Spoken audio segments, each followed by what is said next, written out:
Disruption is a real buzzword these days, and when most people think about disruption, they imagine something like Uber disrupting the taxi market. It doesn't have to be like that. In fact, disruption happens every day in every business. Preparing for disruption is really just about preparing for change. You can skill your people up and make sure that they are change ready. You can employ new technologies, and you can make sure that you take time out of managing your business to work on the opportunities and threats that are coming down the line. The wealth management industry is quite a broad topic. I guess if you have to single out the role of financial advice, the role of investment administration, and the role of the asset manager, then there's probably 3 separate pools of disruption, if you like. Certainly in the asset management industry, I think things have been the way that they've been for many, many years. So smart people researching stocks and allocating assets. Increasingly, these people will have access to bigger data sets. They will also have access to much more powerful computer technology that can analyze the data and surface up insights. And ultimately, a smart asset manager combined with a really great artificial intelligence or a robot hopefully will make more informed and better judgments around the assets that they pick for the clients. In the investment administration world, technology has helped us scale up and provide phenomenal efficiencies in our business. So no longer do you have people adding up sums of numbers and then drawing a rule at the end and summing them with a calculator. You've got computers to do all of this. So all the grunt work is being taken care of by computers. What that means is we can then take the humans who are no longer needed for kind of basic work and apply them in a value-added sense, giving the advisor a better service, answering much more difficult queries, and managing the processes that as a business we own by exception, as opposed to humans having to drive each part of the process. When I speak to advisors, they say they need help with 3 things: marketing themselves and finding new pools of clients, bringing efficiencies to their business, and helping them with regulation. Now, in each one of those spheres, there's often free or very inexpensive software that can help an advisor's business. Take LinkedIn, for example. LinkedIn started out as a careers site, but it's evolved into something much more powerful.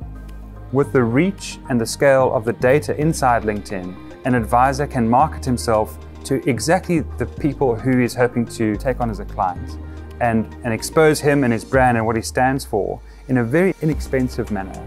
The second thing that advisors often want help with is bringing efficiencies to their business. One of the places where you can bring efficiencies really easily is in your accounting and reconciliation parts of your business. So 10 years ago, you maybe had to employ an accountant, even though you're a relatively small business. And accountants come with high fees and what have you. So there's off-the-shelf accounting software which a small to medium business can employ at a very low cost. And it integrates your bank statements, and it brings so much more efficiencies to your accounting process. So the third part that advisors often ask help with is how do they remain compliant in an ever-changing regulatory environment? And part of this, the platform can certainly help with. So all of your new business processes and the documentation required for you to keep on file, we can certainly help with. And for example, our quotes and our investment proposals are compliant with phase and the necessary regulation. But inside an advisor's business, he has a compliance job of his own. And often this is around gathering of consent, storing electronic communications, and being able to show this to a compliance officer.